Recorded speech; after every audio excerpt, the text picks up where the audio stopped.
I was standing in a Curry's store in late 2022 watching a sales rep walk a couple through the Vertuo Next display. He told them it was Nespresso's most advanced machine, that the centrifugal brewing system produced a superior extraction, and that it was practically maintenance-free. The couple bought one. I almost said something. Then I thought about the data I'd been looking at for 3 weeks, and decided the more useful thing to do was this. The Vertuo Next isn't a bad idea for a product. A closed-system pod machine with automatic brew calibration via barcode recognition, it's a coherent pitch. The problem is that between the pitch and the product sits a quality control record that doesn't square with the price tag, the marketing, or the confidence of that sales rep. This isn't a story about one machine failing, it's about a specific documented failure pattern, clustered in time, clustered in component, present in the data since at least 2021, that Nespresso hasn't publicly acknowledged. The Vertuo Next launched in late 2019. By mid-2021, the Amazon listing had accumulated enough one-star reviews that people were categorizing the failure modes. What they found wasn't the random scatter you see with normal manufacturing variants. The failures were specific.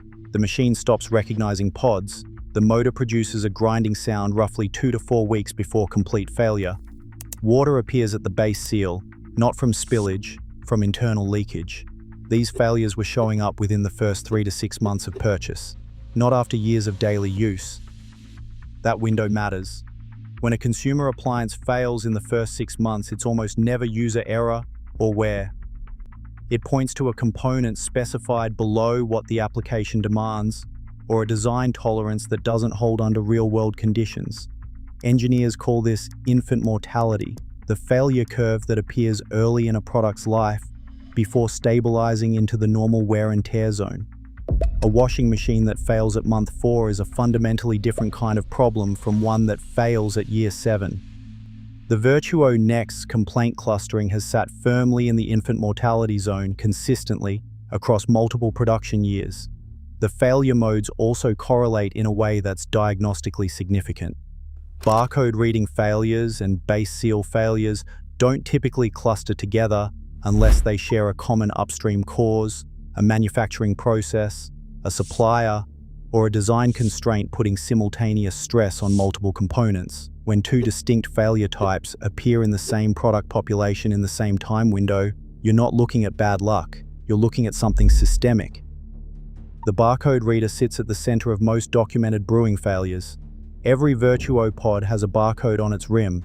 The machine reads it and adjusts water volume, temperature, and spin speed to match that pod's brew profile.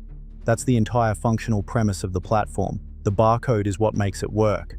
When the reader fails, the machine either refuses to start or delivers wildly inconsistent output. Too much water, wrong temperature, no extraction. The reader isn't user serviceable. Nespresso doesn't sell replacement parts for it. There's no repair pathway that doesn't involve returning the machine. A failed barcode reader is a dead machine. Which brings up the ecosystem problem. Vertuo pods only work in Vertuo machines, no cross-compatibility with the original line, no third-party alternatives. If your machine fails while you've got a month of capsules in the cupboard and Nespresso actively pushes subscription enrollment at point of sale, those capsules are now useless. A Nespresso capsule subscription runs $40 to $60 per month. A 3-month supply next to a broken machine isn't an inconvenience. It's a compounding financial loss stacked on top of the machine replacement. The closed ecosystem that makes Nespresso's business model work is exactly what makes a machine failure more expensive for the consumer than any open system alternative. Nespresso's warranty response has been individually fast, replacements ship with minimal friction, and customer satisfaction scores for the support interaction are consistently high. That's worth noting because it creates a specific dynamic. A brand that handles complaints well at the individual level generates goodwill that partially offsets the complaint itself. The customer feels heard, gets a new machine, stays in the ecosystem. What that goodwill obscures is whether the replacement is a solution or a delay. Consumer forum data answers that clearly. Buyers cycling through 2 replacements is common. 3 is documented regularly. 4 has been recorded. Each replacement, built to the same specification from the same supply chain, carries the same failure probability as the original. The clock resets. The defect doesn't. At some point in that loop, the buyer either falls outside the warranty window or concludes the ecosystem isn't worth continuing. They stop ordering pods and exit quietly, no complaint filed, no return logged, no clean data point in Nespresso's internal systems. They just disappear from the capsule revenue stream. Those silent exits are the ones that never get a warranty code attached. The metric Nespresso can track is replacement requests, machines returned, units shipped. What it doesn't capture is the second machine that failed outside the warranty window, the buyer who absorbed the cost themselves, or the household that decided a $200 appliance requiring 4 replacements in 18 months wasn't worth another ticket.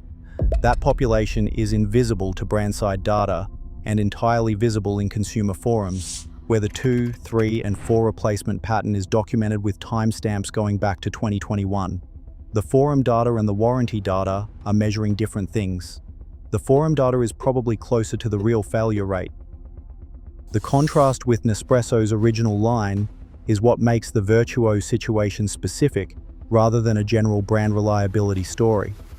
The original platform, compatible with third-party pods from Lavazza, Illy, and dozens of others, shows a substantially different complaint profile. Machines like the Essenza Mini and the Pixie appear consistently in long-term reliability discussions as durable, simple appliances whose failure modes cluster after 2 or 3 years of daily use, not 3 to 9 months. The original line introduced no new brewing mechanics when it launched.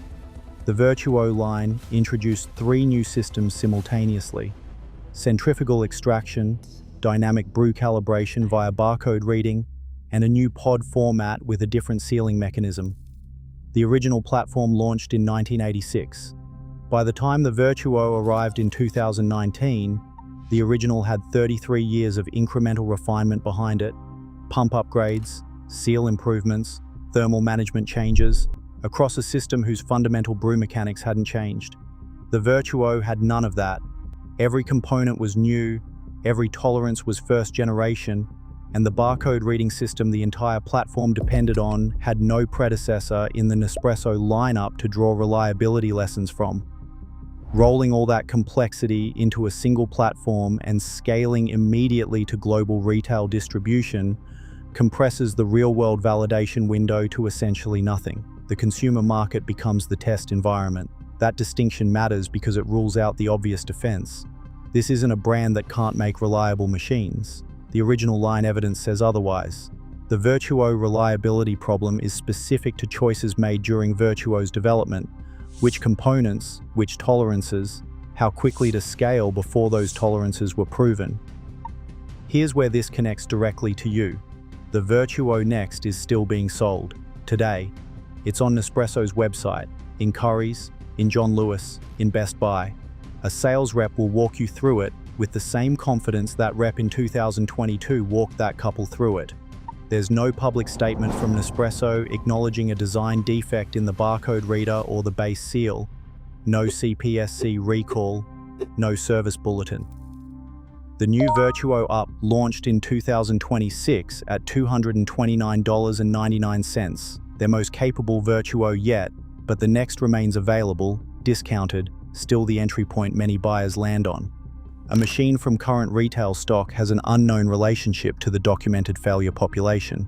It might be from a revised production run, it might not be. There's no way to know before purchase, because Nespresso hasn't said. In February 2025, a consumer named Denise Fahey-Ramirez filed a class action against Nespresso USA in the Southern District of New York, case number 125CV01684.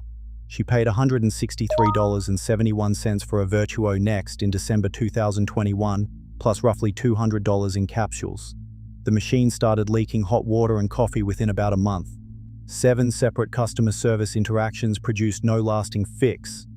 The complaint alleges a water leakage defect, breach of express and implied warranty under the Magnuson-Moss Warranty Act, violation of Florida Consumer Protection Law, and seeks a nationwide class and a Florida subclass. Nespresso filed a motion to dismiss in April 2025. The case is active. No class has been certified. No settlement exists. Anyone claiming there's a claim form or a payout available, and several lead generation websites are making exactly that claim right now, is fabricating it. The Fahey-Ramirez complaint is about leakage, not barcode reading failures.